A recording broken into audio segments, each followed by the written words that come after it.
but love our price. Aldi, simply smarter holiday shopping. Breaking news right now at 11. A missing teenager found dead in Bethesda. We are live on the scene tonight. That report coming up in seconds. Plus a fire warning. Flames shoot into the sky. You won't believe the cause. How something so tiny could do all this damage. And this. Look at how big that is. Look at how dangerous it is.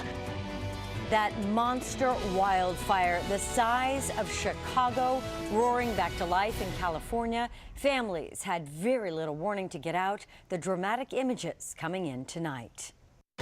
From ABC 7 News, this is a breaking news alert. Breaking news as we come on the air tonight. That missing teen found dead in Montgomery County. Police say the 17-year-old boy was found in the woods. Our Q McCrae has been following this story the last 24 hours. He's live now in Bethesda with developing details. Q, do we know how this teen died? At this point, we do not. But what we do know right now, Kim, is his name. We have it confirmed. It's Navid Sepefri. He was 17 years old. He was a senior at Walt Whitman High School, which is just up the street here in Bethesda. And his body, well, it was found down the hill here next to the Bannockburn Swim Club. Now, for zooming in, you might notice 4 young men walking around. Well, they're teenage boys. They're actually Navid's best friends. I spoke to Luke, one of his best friends, who's now here lighting candles. They're reminiscing, Kim, about the old times they had with him, the fun here they'd have over the summer, swimming at the club, the laughs, the jokes. Well, he told me that Navid went missing late last night at around 11 o'clock. But according to the police department, the Montgomery County Police Department, they didn't get involved until around noon today, and they found his body in the late afternoon. That's when they rushed out here. We have some video to show you of when they were out here with a number of police cruisers and the medical examiner as well.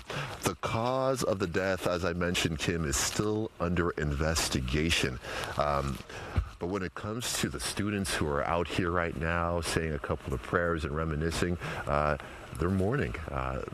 This is not what they expected. A lot of them were with Navid yesterday, and you're noticing some of his friends walking down to the area in the woods where the body was found earlier today. But we do understand that there will be grief counselors at Walt Whitman High School tomorrow to help these grieving students deal with this tragedy. Again, we have confirmed 17-year-old senior at Walt Whitman High School, Navid Sepefri, was found dead here in the woods next to the Bannockburn Swim Club here in Bethesda. That is the latest here live tonight. I'm Q McCrae. Kim, back to you. Q, thank you for that. Developing now in Sterling, crews are on the scene of this house fire on Oak Grove Road. Officials tell us 17 people, including 7 children, have been displaced tonight. The Red Cross is helping them out. No one was hurt. The fire marshal is now investigating what caused that blaze. It is a cold night to be out of your home. We're talking about freezing temperatures. Let's get right to meteorologist Brian Vandergraaf with what we can expect first thing tomorrow morning. Brian? Yeah, especially head out the door tomorrow morning. You want to bundle up, Kimberly. We have that colder air in play. We did make it to 41 today, which melted some of that snow, but lots of cold air from across most of the nation continues to descend upon our neck of the woods. There's a live shot at the Capitol right now. A few scattered clouds out there tonight, and temperatures right now across the DMV in the 30s. 34 right now in Leesburg, 34 Manassas, 35 at Andrews, some lower 30s off to the west towards Petersburg and Luray. I do think as we head deeper into the evening, these temperatures will eventually drop back because we're anticipating these clouds that are out there right now to dissipate. So there's a little bit of a deck of clouds overhead right now that insulates us somewhat. But as these clouds continue to thin out overnight, temperatures will drop back. And I think 20s are likely tomorrow morning as you make your way out. Now, as we head through the next couple of days, we do get a little bit of a warming trend. We were 41 today. We go 44 tomorrow, 47 Tuesday. But in between, some breezes, some flurries, and then another Arctic blast. We're talking about some bitter numbers by midweek, but will they stick around? We'll touch on that the next 10 days coming up in just a bit. At this hour, we are learning more about a house fire that happened overnight in Fort Washington. It started in the chimney, and officials are now warning of the importance of chimney inspections. Our Cheryl Connor explains how you can protect your family. Pictures from overnight show the heavy flames coming from a home in Fort Washington. And now we are understanding the story behind it, a lesson about chimneys that we can all learn from. It appeared that a fire brick from inside the firebox of the fireplace had fallen out of place at some point while the homeowner was burning a fire in the fireplace. Battalion Chief Eric Reith was the commander on scene. He says the homeowner on Bramer Circle likely let the fire burn out and she fell asleep. Around 2:45, a loud noise woke her up and she got out uninjured.